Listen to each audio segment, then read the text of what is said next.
बिस्मिल्लाहिर्रहमानिर्रहीम। अस्सलाम वालेकुम दोस्तों, कैसे हैं आप सब? उम्मीद है सब ठीक ठाक खुशबाश होंगे। तो जनाब, आप सबकी खिदमत में हम फिर से एक बार हाजिर हो गए हैं। सुबह सुबह का टाइम था और काम थोड़ा सा जल्दी शुरू कर दिया था क्योंकि गेस्ट की आमद आमद थी, मतलब कि वो जल्दी आ गए थे। बट उनसे पहले हमें काफ़ी मतलब खाना तो तकरीबन आलमोस्ट रात को ही बन गया था। सिर्फ दो जो सालन की डिशें थी ना, वो हमने सुबह के टाइम मतलब 12 बजे बनाई थी। लेकिन बाकी जो चीज़ें थी, मेन्यू क्या क्या था वो मैं आपको बाद में बताऊंगी। लेकिन वो बल्कि आप देख लेंगे। तो मैं मतलब पौधे वॉश कर रही थी तो मेरा ध्यान पड़ा कि मैट्स काफ़ी गंदे हो गए हैं ना। तो मैंने सोचा लगे हाथों इनको भी धो लें। वो जो हमारे नेबर्स का घर बन रहा है ना, तो उसकी वजह से बहुत बहुत ज़्यादा डस्ट हो जाती है हर जगह पे। मैं इतनी ज़्यादा प्लांट्स को वॉश नहीं करती क्योंकि फेक हैं तो इनके ना फिर जंग लगने का भी डर होता है। तो मैं ज़्यादा मेरा दिल यही होता है कि मैं ना इनको या तो इनकी डस्टिंग कर लूँ या हफ्ते में एक बार धो लूँ। तो लेकिन अब हफ्ते में 2 से 3 बार धोने पड़े हैं क्योंकि बहुत ज़्यादा गंदे हो जाते हैं और फिर वो लुक बहुत गंदी आती है क्योंकि एंट्री पे ही पड़े होते हैं ना, तो वहाँ पे डस्ट हो तो फिर अच्छा नहीं लगता। सुबह सुबह हमने सबसे पहले ये काम किया और उसके बाद वो ही मेरे रूम की बेडशीट रह गई थी क्योंकि जो मैंने बेडशीट डालनी थी वो काफ़ी लाइट कलर में थी। तो मैंने सोचा था कि बिल्कुल एंड पे ही डालूंगी, वरना बच्चों ने तो उसको छलांगे लगा लगा के। तो जनाब, ये जो बेडशीट है ना, ये one of my favourite bedsheets है। मुझे बहुत बहुत पसंद है और बस मसला ये होता है कि लाइट कलर इतना है कि इसको डालेंगे ना 2 से 3 दिन मुश्किल मुश्किल से निकलते हैं तो ये गंदी हो जाती है। ये इसका जो स्टफ़ है ना वो है करंडी, मतलब कि बहुत ही कम मतलब कि बेडशीट्स में ऐसी स्टफ़ मैं लिया है, बल्कि एक ही करंडी में ली थी। लेकिन इसका मुझे डिज़ाइन इतना प्यारा लगा था कि मैं रह नहीं सकी। तो मैंने ली, बहुत ही सॉफ्ट किस्म की थी, बहुत ही अच्छी।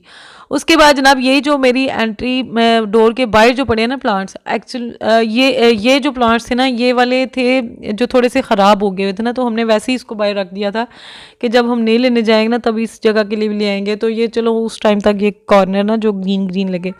तो इसके ऊपर पहले भी फेक ही हमने जो बेल थी ना वो लगाई हुई थी, लेकिन अब वो मुझे थोड़ी कम लग रही थी तो मैं एक और ले आई थी न्यू वाली। तो मैंने वो भी उसके ऊपर ना लगा दी कि चलें ये थोड़ा सा ग्रीन लग, जो भी चीज़ ग्रीनरी ना जो खूबसूरती ऐड कर देती है किसी भी जगह में। कहा है कि हमारी बन चुकी है बिरयानी और यहाँ पर है वेजीज। तो जनाब, मेरा जो खाना था यानी कि जो मैंने बनाना था वो था मटन। तो बाकी चीज़ें भाभी ने बना ली हुई थी और मैं साफ़ सफाई का काम कर रही थी उतनी देर तक। फिर मैंने मटन बनाना था।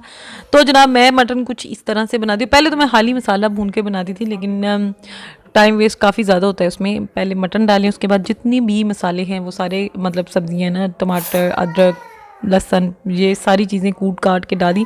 अच्छा, जो ग्रीन चिलीज़ है ना वो मैं हमेशा हर चीज़ में ना ज़्यादातर कूट के ही डालती हूँ। मुझे ऐसा लगता है उसका फ्लेवर जो है ना अच्छा आता है और जायका भी उसका तब ही, उसकी जो चिलीनेस है ना वो तब भी आती है। उसके बाद 1 कप पानी डालती हूँ और उसको प्रेशर लगा देती हूँ। नमक मिर्च जो भी है, सुरख मिर्च का और नमक, हल्दी और ज़ीरा डालकर मैं उसको बंद कर देती हूँ 5 मिनट के लिए। और 5 मिनट तक ना वो जो मेरा जो मसाला है वो सारा गल चल जाता है। उसके बाद मैं उसको खोल के तो उसके अंदर ऑयल वगैरह डाल के तो फिर उसको भून लेती हूँ और बहुत बहुत मज़े का लगता है। उसके बाद पानी शानी लगा के, जितना आपने अगर ग्रेवी वाला रखना हो तो वो अलग, और अगर शोरबू लगाना हो तो वो अलग उसकी टाइमिंग होती है। मतलब पानी उसी लिहाज से डालती हूँ। अच्छा, मेहमानों के आने तक का वेट नहीं मैं कर सकती थी। ये देखिए, ये मेरे पापा ने भेजे हैं। Thank you daddy. इसको रखते हैं यहाँ यहाँ यहाँ। जी, गेस्ट के आने का मेरे से वेट नहीं हो रहा था। जब भी बिरयानी बनती है ना, हालांकि मेरे जो राइस में जो फेवरेट है ना वो है दाल चावल, लेकिन मेरी परजाई बिरयानी इतनी मज़े की बनाती है कि जब भी बिरयानी बनती है ना, तो जब भी गेस्ट आने वाले होते हैं तो उससे पहले रहा नहीं जाते, एक शिफ्ट तो पहले लगानी होती है। तो हम लोग बस उनके इंतज़ार में ही बैठे थे। मैंने सोचा थोड़ा सा खा लेते हैं और फिर बाद में उनके साथ सेकंड शिफ्ट उनके साथ लगा ली जाएगी। सारे डोर मैट्स भी ड्राई हो गए थे, तो उनको मैंने उनकी जगह पर रखा। जितने मर्जी रख लेंगे लेकिन गंद फिर भी उतना ही डलता है, पता नहीं क्यों, बस थोड़ा सा दिल की तसल्ली के लिए रख लिया हुआ है, बाकी कोई इतनी खास कोई फ़र्क नहीं पड़ता। तो उसके बाद जब 10 मिनट गुजर गए थे तो मैंने अब इसके अंदर ऑयल डालकर तो उसको साथ में मैं भून रही थी, और साथ में मैं थोड़े से अनार निकाल रही थी। हमने कस्टर्ड के ऊपर थोड़ी सी डेकोरेशंस करनी थी। भून छून के हांडी को मैंने इसको लगा दिया पानी जितना मुझे चाहिए था, और उसके बाद मैंने फिर से प्रेशर लगा दिया, और ऑलमोस्ट 20 मिनट्स के बाद मैंने उसको खोल लिया था, और बहुत ही मज़े का बना था। अब कुछ दिन तक मेरे भाई के फ्रेंड्स ने आना है, तो भाई ने पहले बुकिंग कर दी है कि आप लोगों ने मटन और बिरयानी ऐसी ही होनी चाहिए उस दिन। तो मैंने सोचा कि काफ़ी ज़्यादा बर्तन जमा हो गए थे, मैंने सोचा कि शाम तक तो और ज़्यादा हो जाने। आंटी बेचारी अभी धो के भी गई हुई थी, तो गैस के आने से पहले मैंने सोचा कि इसको ज़रा थोड़ा सा खाली कर लें, ताकि रात को जो बर्तन होंगे ना शाम को उनको रखने की कोई जगह बन जाए। यहाँ पर मैं धो रही थी बर्तन, और बच्चे इतना ऊधम मचा रहे थे। अच्छा, मेरा बहुत दिल करता है कि मैं वॉइस ओवर ना करूं, जो रियल वॉइस हो ना वो ही रहे, लेकिन वो मुश्किल से कोई एक आध क्लिप में मैं डाल सकती हूँ, वरना बहुत मुश्किल हो जाता है, इतना शोर होता है माशाल्लाह बच्चों का।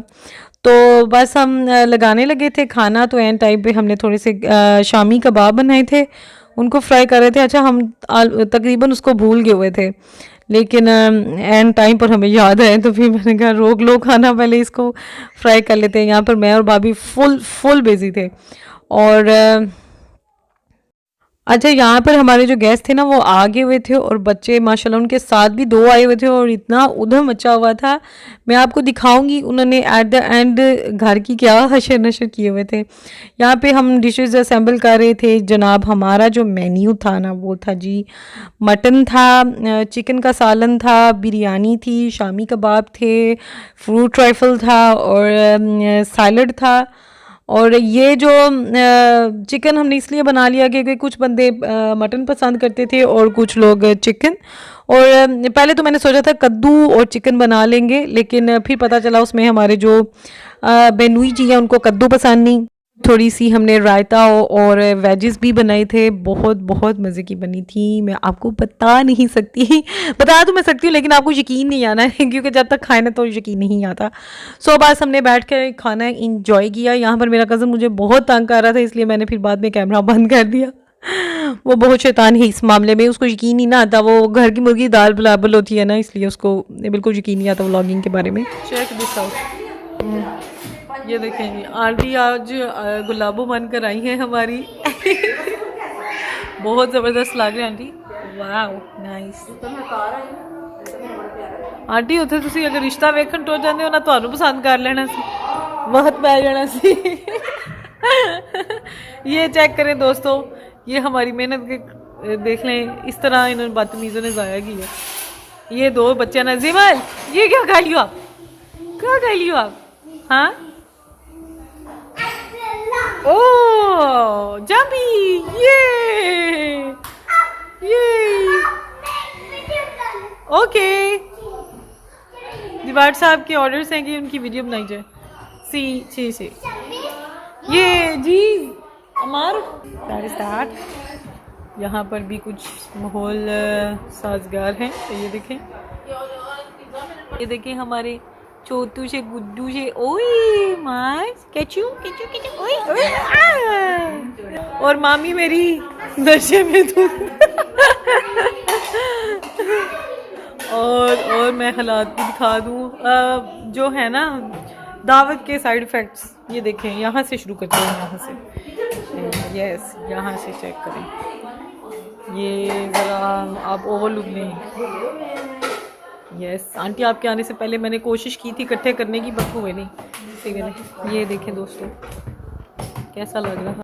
चले जनाब, आज के लिए सिर्फ इतना ही। उम्मीद करती हूँ आपको वीडियो अच्छी लगी होगी। आपने चैनल को लाइक शेयर और सब्सक्राइब ज़रूर करना है। कल ज़रूर मिलेंगे। अल्लाह हाफिज़।